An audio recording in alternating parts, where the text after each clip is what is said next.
ক্রুশের উপর প্রভু যীশু শেষ নিঃশ্বাস ত্যাগ করার পরে সৈন্যরা পরীক্ষা করে দেখলো তিনি মারা গেছেন কিনা। আর তারা একটি বর্শা নিয়ে তার কুক্ষিদেশ বিদ্ধ করলো এবং বুঝতে পারলো যে হ্যাঁ, সত্যি যীশু মারা গেছে। তখন তারা তার দেহটা ক্রুশ থেকে নিচে নামালো এবং যীশুর শিষ্যরা তার দেহটাকে নিয়ে কবরের মধ্যে নিয়ে গেল। কারণ বিশ্রামবার সন্নিকট ছিল আর সেই দিন ছিল আয়োজনের দিন, তাই তারা বিলম্ব না করে তার দেহটাকে কবরের মধ্যে রেখে দিল। তখন রোমান সেনারা যিশুর কবরটাকে পাথর দিয়ে বন্ধ করে দিল, তার উপরে একটা সিল মেরে দিল যে এটা যিশুর কবর, এবং তারা যিশুর কবরটাকে নিখুঁতভাবে বিচক্ষণতার সহিত চৌকি দিতে থাকলো। যিহুদি মহাযাজক এবং ফরিসিরা ভয় পাচ্ছিল যদি যিশুর দেহটা কবর থেকে চুরি হয়ে যায়, তাই তারা পিলাতের কাছে নিবেদন করেছিল যেন যিশুর কবরটা খুব গুরুত্বের সঙ্গে পাহারা দেওয়া হয়। তাই রোমান সেনারা যিশুর কবরটা চৌকি দেওয়ার ক্ষেত্রে কোনো প্রকার গাফিলতি করেনি। পরদিন শনিবার তারা বিশ্রামবার পালন করার পর রবিবার অর্থাৎ সপ্তাহের প্রথম দিন অতি প্রত্যুষে মগদলিনী মরিয়ম এবং তার সাথী কয়েকজন তারা যিশুর কবরের নিকটে গেল কিছু ধূপ ধুনো নিয়ে। কিন্তু গিয়ে তারা দেখলো একটা অবাক ঘটনা ঘটেছে যেটা তারা কখনো কল্পনা করতে পারেনি। তারা গিয়ে দেখলো কবরের পাথরটা সরানো রয়েছে, কবরের ভেতরটা উকি বাড়িয়ে দেখলো যিশুর দেহ কবরের মধ্যে নাই। তখন তারা দৌড়ে গিয়ে শিষ্যদেরকে সংবাদটা দিল যে প্রভুর দেহ কবরে নাই। তখন পিতর, যোহন এবং অন্যান্য শিষ্যরা তারা দৌড়ে সেই যিশুর কবরের নিকটে এলো। এখন তারা যেটা দেখছে তারা মোটেও বিশ্বাস করতে পারছে না, কারণ যিশুর দেহটা সত্যি কবরের মধ্যে নাই। তখন স্বর্গদূত তাদেরকে জানালেন যে তোমরা জীবিতকে কেন মৃতদের মাঝে খোঁজ করছো? তিনি যেমন বলেছিলেন তেমনি তৃতীয় দিনে তিনি পুনরুত্থিত হয়েছেন। হ্যাঁ বন্ধুরা, যিশুর পুনরুত্থান হলো আমাদের বিশ্বাসের মূল ভিত্তিমূল। প্রভু যীশু খ্রিস্টের পুনরুত্থান হলো ইতিহাসের সবথেকে বিস্ময়কর একটা আশ্চর্যজনক ঘটনা, এবং এটি হলো খ্রিশ্চান বিশ্বাসের মূল ভিত্তিমূল। কিন্তু সবাই প্রভু যিশুর পুনরুত্থানকে গ্রহণ করতে রাজি নেই, এবং এই পুনরুত্থানকে নিয়ে অনেক ভুল মতবাদ রয়েছে। এই মতবাদগুলির মধ্যে হচ্ছে স্টোলেন বডি, যিশুর দেহ চুরি হয়ে গিয়েছিল। যিহুদিরা যিশুর পুনরুত্থানকে বিশ্বাস করে না। তারা বলে যে যিশুর শিষ্যরা তার দেহকে চুরি করে নিয়ে গিয়ে তারা দাবি করছে যে যিশু পুনরুত্থিত হয়েছেন।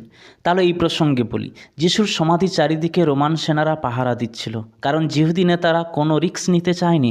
কারণ যিশু বলেছিলেন 3 দিন পর তিনি আবার উঠবেন, আর যিশুর শিষ্যরা যাতে তার দেহ চুরি করতে না পারে তার জন্য অনেক টাইট সিকিউরিটি ছিল।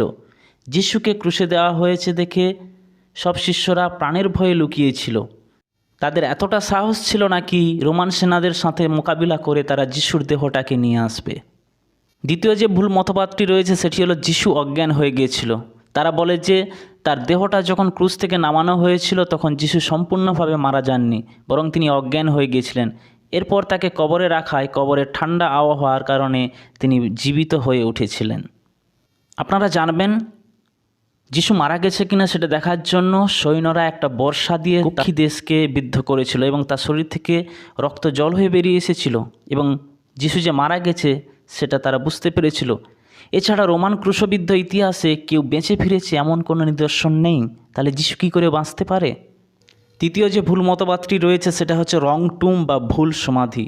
ভুল সমাধি এই তত্ত্বমতে যে মহিলারা যিশুর সমাধিতে যাচ্ছিল, যাওয়ার পথে তারা পথ হারিয়ে গিয়েছিল এবং দুর্ঘটনাক্রমে একটি খালি সমাধির কাছে চলে গিয়েছিল। তখন কবরের তত্ত্বাবধায়ক বললেন যিশু এখানে নেই। তখন মহিলারা এতটাই দিশেহারা হয়ে গিয়েছিল যে তারা ভয়ে পালিয়ে গেল, এবং তাদের এই গল্পটি পরে পুনরুত্থানের একটি পৌরাণিক কাহিনীতে রূপান্তরিত হয়েছিল। এখন প্রশ্ন, যদি মহিলারা ভুল সমাধিতে চলে গিয়েছিল, তাহলে যে সমাধিতে যিশুর দেহ ছিল যিহুদি নেতারা সেই যিশুর দেহটাকে বের করে কেন প্রমাণ করলো না যে যিশু মৃত? কিন্তু তার কোনো রাস্তা ছিল না, কারণ সত্য সত্য যিশুর দেহ কবরে ছিল না। অন্যদিকে যিশুর কবরের পাথরের ওপরে সিল লাগানো হয়েছিল, স্পেশালি ওই সমাধিটাকে গার্ড দেওয়ার জন্য। তাহলে কি করে মহিলারা ভুল সমাধিতে যেতে পারে? আসুন আমরা দেখে নিই পুনরুত্থানের প্রকৃত সত্য কিছু প্রমাণ। যিশু নিজেই তার মৃত্যুর আগে বলে দিয়েছিলেন তাকে হত হতে হবে এবং তৃতীয় দিনে পুনরুত্থিত হবেন। তার মৃত্যুর ভবিষ্যবাণী পরিপূর্ণ হয়েছে, তাহলে তার পুনরুত্থানের ভবিষ্যবাণী কেন পূর্ণ হতে পারে না? আসুন দেখে নিই যিশুর পুনরুত্থানের কিছু সত্য প্রমাণ। রিসেন্ট আর্কিওলজিক্যাল এক্সকাভেশন থেকে জানা গেছে যে বাইবেল হচ্ছে নির্ভুল। যিশুর মৃত্যু পুনরুত্থানে বাইবেল এবং বাইবেলের বাইরে 9টিরও অধিক প্রমাণ রয়েছে। যিহুদি ঐতিহাসিক ফ্ল্যাভিয়াস জোসেফাস, কর্নেলিয়াস ট্যাসিটাস এবং লুসিয়ানের লেখা থেকে এর প্রমাণ পাওয়া যায়। পুনরুত্থানের প্রমাণগুলি দেখায় যে খ্রিস্ট প্রকৃতপক্ষে মৃতদের মধ্য থেকে পুনরুত্থিত হয়েছেন। যিশুর পুনরুত্থানের প্রথম প্রমাণ হলো এমটি টুম, শূন্য সমাধি। শূন্য সমাধি যীশুখ্রিস্টের মৃতদের মধ্য থেকে পুনরুত্থিত হওয়ার সবথেকে শক্তিশালী প্রমাণ।